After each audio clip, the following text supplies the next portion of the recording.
I know one that wanted to be touched on was campground and staging area. So where we're at there is, it's in my report, is we laid out a 75-foot by 300-foot area, Public Works. What lot is that in? Lot 39. So it would be just north of the cell tower at the industrial park. So if you were to go to the cell tower and go to the north, it's in that area. Okay, yeah, don't go by the day. Okay, I think I know what's up. Thank you. Yes. So where we're at right now is we've designated a 75-foot by 300-foot area. Public Works recently trimmed that area again, and they are laying underlayment. So they're basically putting down plastic, and then we're putting what's called basically river bottom dirt on top of that. And once that gets wet and hardens up pretty nice, then the next step is we're going to put the gravel on top of that. So we it's roughly about around $5,500, give or take $1 or $2, to lay out that space right there with the river bottom dirt and the gravel that's going on top. So that's the phase one, so that we have a staging area to start, and then we're still awaiting an extension, correct, from National Park Service on our planning grant. So. What have we done to begin planning for signage for this? How will we, I mean, we're going to create this space. Right. What are we going to do as far as notifying the public or replacing signage so that people know where it is? Haven't done much on the signage yet. Okay. So it's something I can add as a to-do. Yeah, it's, you know, it's kind of silly to do it and not let everybody know that it's there. And have we determined how much the fee will be to park there? Nope. Okay, and so is that assigned to a committee, or is that just all, you know, in your basket? I think that's something I would try to bring to the council. It could also be the Community Services Committee to look at even. And who is our community services rep here on council? Who's on the community service? Is that you, Josh? Do we have an? Okay. I haven't been. Well, no, I'm not asking if you've done it. I was wondering, who is that? And I'm here. Yeah, Council Goble. And you're there too? Yeah. Okay, so is that something we can get going so that when Sure. you're ready, they will also be ready? Yep. And we don't have Yep. to So wait any signage longer? and fee schedule.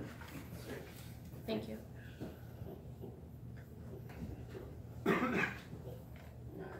James. Louis, this IMPA grant, Yes. yes, no, maybe, we're finally gonna get it off the budget. I'm tired of looking at it, year after year after year. Oh, well, it looked like we were going to get it off the dime and get it done. And I just got an email recently where ODOT has changed their mind Again? on allowing us to do a goods contract. And so I'm trying to work through them and their higher ups to find out, hey, you said we couldn't, then you said we could do a goods contract. Now you're telling me again that we can't. And so I'm working up the higher ups to find out what's going on. So it's like a bouncing ball with those guys. So. Isn't this something that that we brought to our representative, and he was helping us with this? Yes, they are. This kind of wishy-washy flip-flop with them, with not you, but with them. Well, it's primarily the agency holding the money is the issue.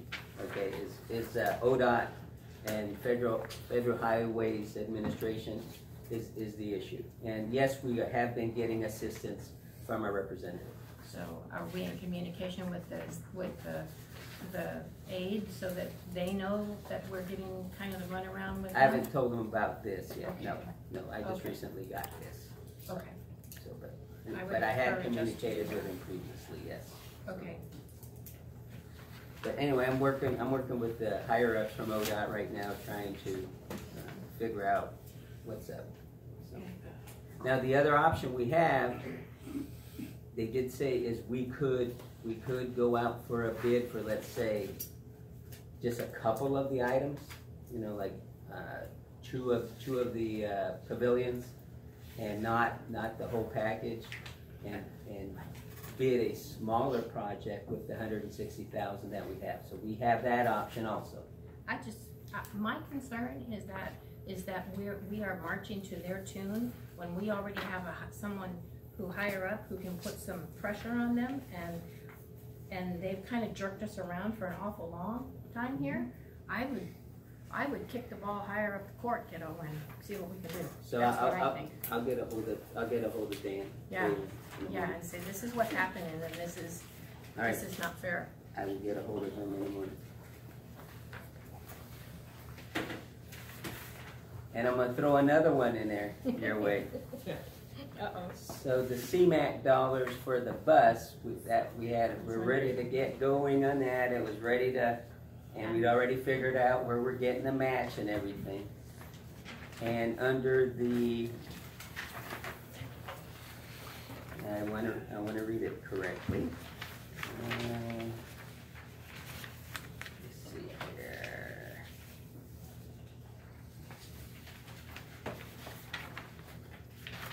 So,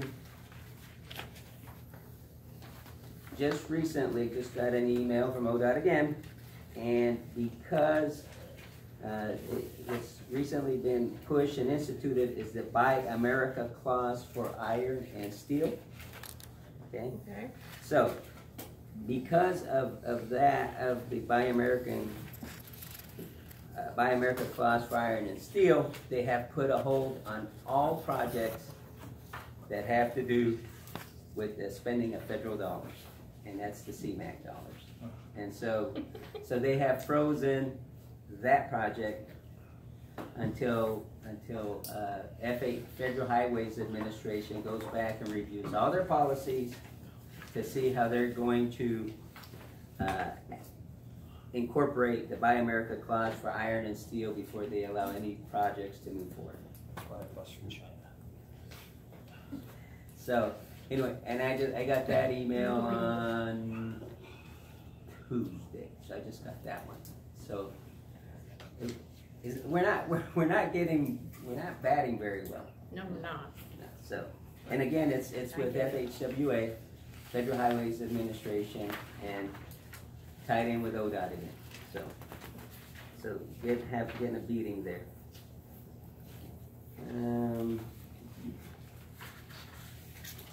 Back to the campground staging area in regards to signage. So in regards to signage for the ponds, we had asked about, we're going to put some signage, let people know that there's contaminants, and we are. DEQ is helping me formulate the language. I should get it pretty soon. Once I get the language, it'll be in English and Spanish, and then we will have some signs made, and we will post around the pond because of wanting to use those trails as walking paths. It's in our best interest to ensure that we put those signs up to warn folks that, hey, that there are contaminants in the log pond. We recommend you don't fish. So those are coming. I think that was a question you had. So,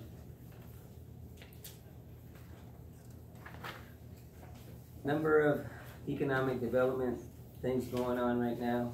I'm hoping in the next few weeks that we have some OIP developments for the council, and that would be a good thing.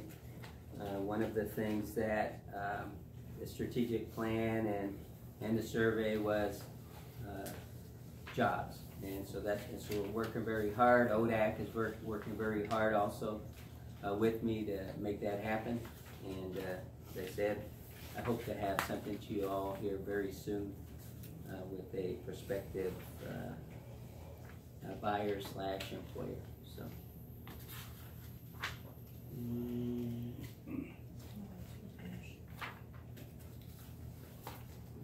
and the only other thing I really have that's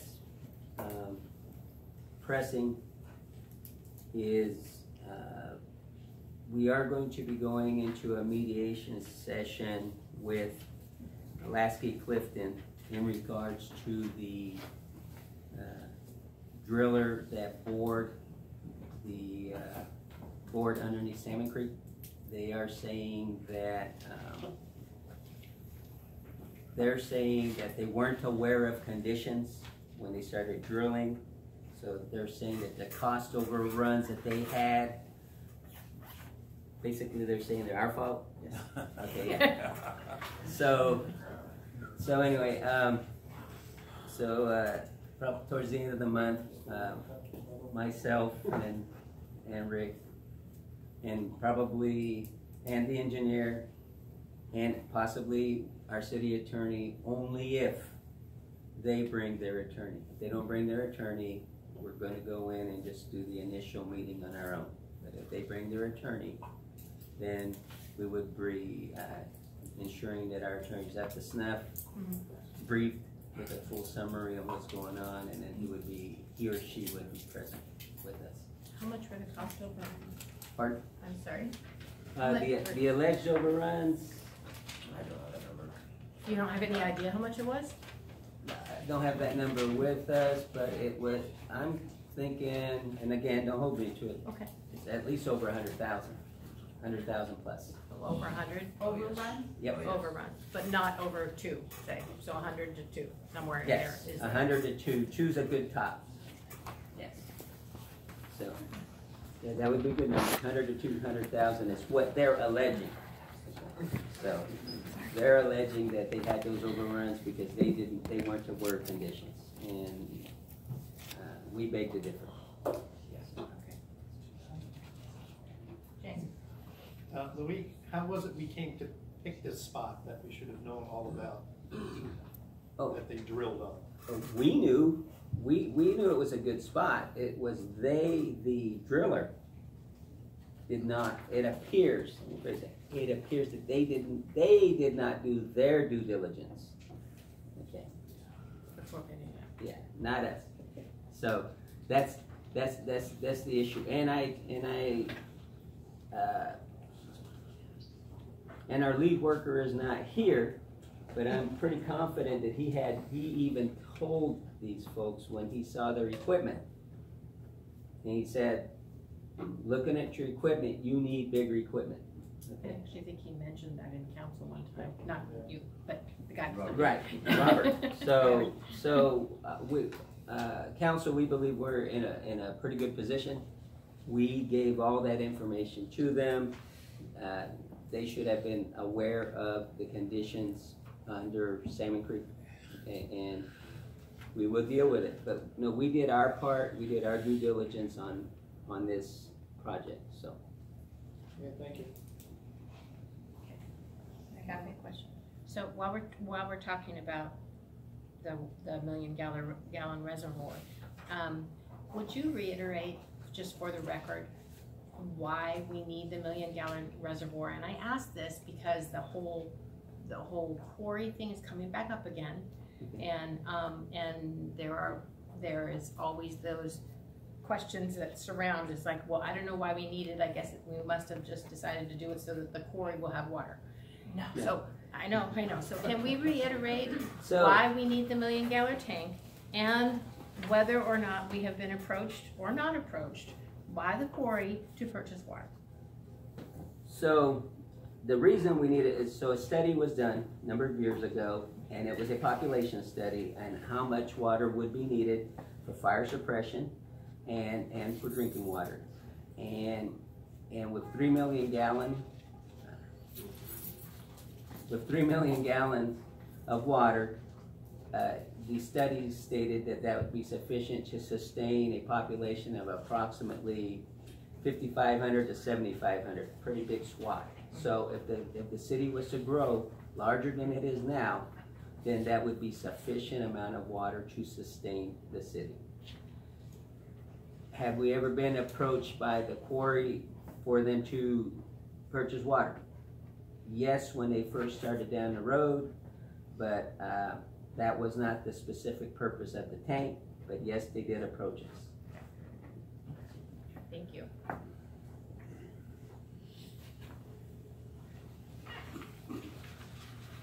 That's all I have, if there's nothing else. Susie? All right, all of your financial reports were in your box on Tuesday